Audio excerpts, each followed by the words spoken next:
আসসালামু আলাইকুম। অবসরপ্রাপ্ত সামরিক কর্মকর্তা, অবসরপ্রাপ্ত জেনারেল মোহাম্মদ জাহাঙ্গীর আলম চৌধুরীকে একজন স্বরাষ্ট্র উপদেষ্টা হিসেবে আমরা আর কতক্ষণ সহ্য করতে পারি?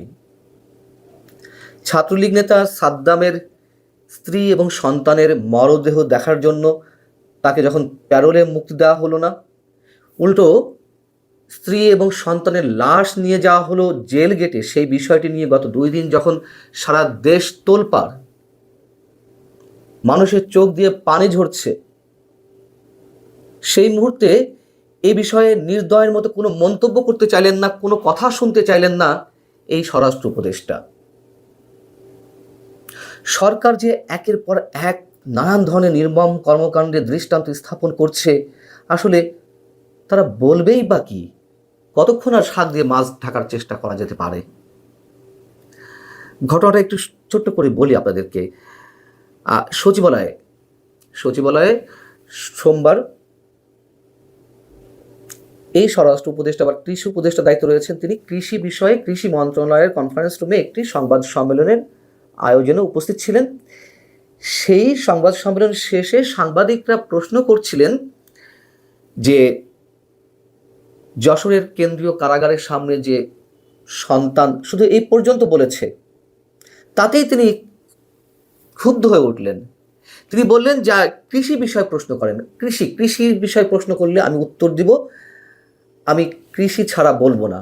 এভাবে কয়েকবার করে সাংবাদিকরা যখন বললেন যে আপনি তো স্বরাষ্ট্র উপদেষ্টা, তারপর তিনি বললেন আজকে কৃষি। সাংবাদিকরা বারবার স্বরাষ্ট্র উপদেষ্টাকে এ বিষয়ে কথা বলতে হবে এবং তিনি দায়বদ্ধ বলে উল্লেখ করার চেষ্টা করলে তিনি বলেন আমি দায়বদ্ধ না। কে দায়বদ্ধ? এটা কোন মন্ত্রণালয়ের অধীনে? আইন মন্ত্রণালয়ের অধীনে আর এক মহামান্য উপদেষ্টা আসিফ নজরুল সাহেব। স্বরাষ্ট্র উপদেষ্টা ছাত্রলীগ এবং আওয়ামী লীগের কারো জামিন বাতিল হয়নি বলে মন্তব্য করেন। যখন সাংবাদিকরা বললেন যে জামিন তো দেওয়া হচ্ছে না এবং তাকে জামিন দেওয়া হয়নি বিধায় তার বিরুদ্ধে যে একের পর এক মামলা রুজু করা হচ্ছে, জামিন কোনোটা হওয়ার পরও আবার তাকে শোন অ্যারেস্ট দেখানো হচ্ছে, এই বিষয় যখন উল্লেখ করতে গেলেন সাংবাদিকরা, তখন তিনি বললেন আমি আওয়ামী লীগ বিষয়ে কিছু বলিনি। অথচ এই স্বরাষ্ট্র উপদেষ্টা কদিন আগেও যখন অপারেশন ডেভিল হান্ট ফেজ 2 শুরু হলো, তখন তো নির্দেশ দিলেন কারোর বিরুদ্ধে মামলা থাক আর না থাক, আওয়ামী লীগ নেতাকর্মীদের দেখলেই গ্রেপ্তার করতে হবে। এ কথা তো স্পষ্ট বলেছেন। এবং আইন উপদেষ্টাও বলেছেন বিচারকদের উদ্দেশ্যে দেখে শুনে জামিন দিতে হবে। বিচারকদের ঘাড়ে কার কয়টা মাথা যখন মন্ত্রণালয়ের পক্ষ থেকে, উপদেষ্টাদের পক্ষ থেকে এই ধরনের মন্তব্য করা হয়?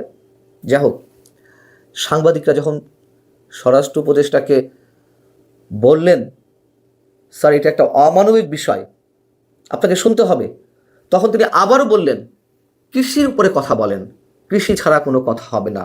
তখন সাংবাদিকদের মধ্যে একজন নারী সাংবাদিক বলে উঠলেন, স্যার তাহলে আপনি কাল বলবেন, কাল আসবো, স্বরাষ্ট্র মন্ত্রণালয়ে আসি? তিনি নির্দয়ের মতো বললেন স্বরাষ্ট্র মন্ত্রণালয়ে যেদিন মিটিং হবে সেদিন আপনারা আসবেন? বললেন না, আচ্ছা ঠিক আছে, আমি ধীরে সুস্থে সব কিছু জেনে কথা বলবো, কাল আসেন। এই হচ্ছে উপদেষ্টা পরিষদের সদস্যদের পরিচয়। এই নাকি সুশীল সমাজের ব্যক্তিরা এই সরকারে আছে, এই সরকার নাকি ইতিহাস নির্মাণ করছে। আমাদের আসলে ভাষা জ্ঞান হারিয়ে ফেলতে হয় মাঝে মধ্যে। উল্টো আমরা দেখলাম স্বরাষ্ট্র মন্ত্রণালয় থেকে সন্ধ্যার সময় একটি প্রেস বিজ্ঞপ্তি জারি করা হলো, গণমাধ্যমে পাঠানো হলো। সেখানে কি বলা হলো? স্ত্রী ও সন্তানের মৃত্যুর ঘটনায় যশোর কেন্দ্রীয় কারাগারে বন্দী নিষিদ্ধ ঘোষিত সংগঠন ছাত্রলীগের নেতা জুয়েল হাসান ওরফে সাদ্দামের পরিবার প্যারোলে মুক্তির জন্য আবেদন করেনি। সেখানে বলা হচ্ছে পরিবারের মৌখিক অভিপ্রায় অনুযায়ী যশোর জেল গেটে স্ত্রী ও সন্তানের লাশ দেখানোর সিদ্ধান্ত হয়। কে সিদ্ধান্ত নেয় জানাচ্ছি পরে। বলা হচ্ছে এখানে বিজ্ঞপ্তিতে মানবিক দিক বিবেচনা করে এ বিষয়ে যশোর জেলা প্রশাসন ও যশোর কেন্দ্রীয় কারাগারের পক্ষ থেকে সর্বোচ্চ সহযোগিতা করা হয়। কী ধরনের সহযোগিতা করা হয়েছে সেটাও উল্লেখ অবশ্যই করতে হবে, যদিও আপনারা অনেকেই জানেন। বিষয় হচ্ছে যে সাদ্দামের মামা হেমায়েত উদ্দিন তিনি বাগেরহাট জেলা প্রশাসকের বরাবর একটি আবেদন করেছিল প্যারোলে মুক্তির জন্য। সবার কি এই বিষয়গুলো জানা থাকে? সব কিছুর প্রক্রিয়াগুলো কিভাবে মেনটেন করতে হয় জানা থাকে সবার? তারা বাগেরহাটে করেছে, যেহেতু বাগেরহাটের বাগেরহাটে বাড়ি তার সাদ্দামের। তো তারা আবেদনপত্র নিয়ে বাগেরহাট জেলা প্রশাসকের সাথে যোগাযোগ করার চেষ্টা করে। তখন জেলা প্রশাসকের এপিএস তাদের সঙ্গে কথা বলেন, সাদ্দামের পরিবারের সদস্যদের সাথে, এবং যশোর জেলা প্রশাসকের কাছে যে আবেদন করতে হবে এটি কেউ উল্লেখ করেনি, কেউ তাদের মনে করিয়ে দেয়নি। সাদ্দামের ছোট ভাই শহীদুল ইসলাম তিনি মানচিত্রে এই বক্তব্যটি তুলে ধরেছেন। একটু শুনে আসি আমরা বক্তব্যটি। আসসালামু আলাইকুম। আমার মামা, আমার ভাইয়া প্যারোলে মুক্তির জন্য আবেদন করছিল বাগেরহাট ডিসি অফিসে। তখন ডিসি মহোদয়ের এপিএস ডিসি মহোদয়কে অবগত করছিল, কাগজ নিয়ে গেছিল।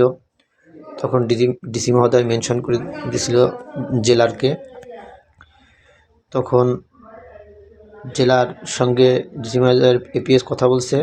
তখন জেলা ডিসি জেলার সাহেব ডিসি মহোদয় এপিএসকে বলছে এটা কারা আইনে হবে না। তখন আমাদের জেলা এপিএস জেলা সাহেবের সাথে যোগাযোগ করতে বলে এবং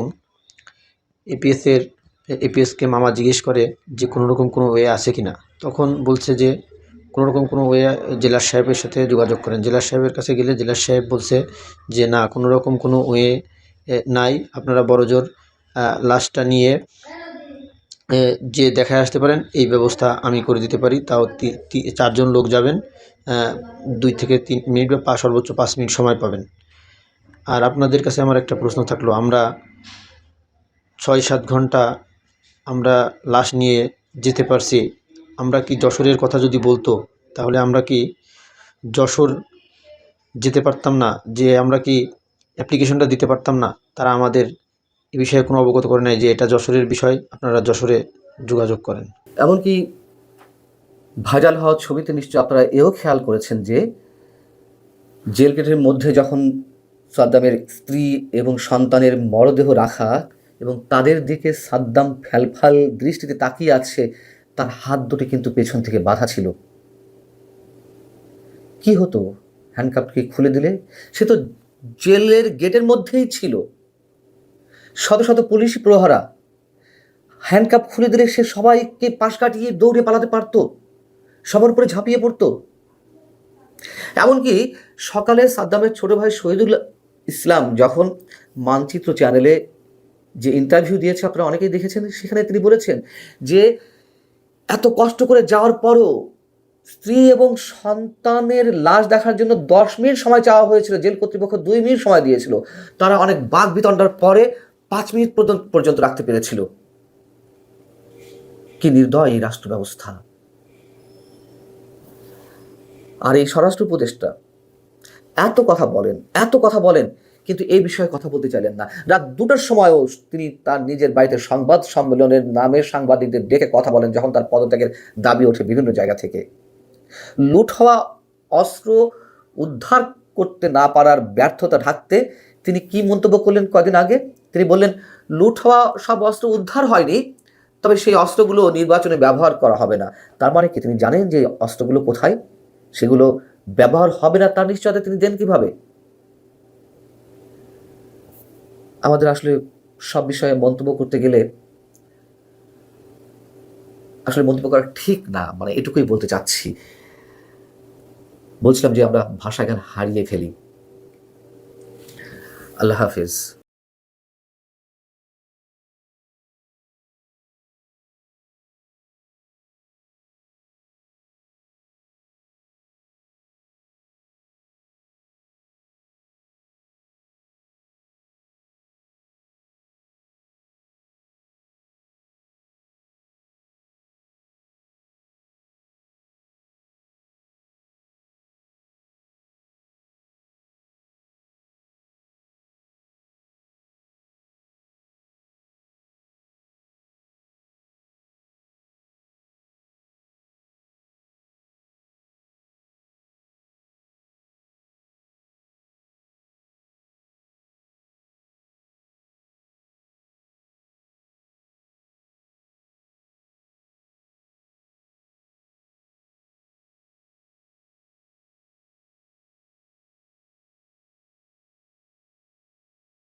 দর্শক, সম্পূর্ণ ভিডিওটি দেখলেন, আশা করি বিষয়টি বুঝতে পেরেছেন।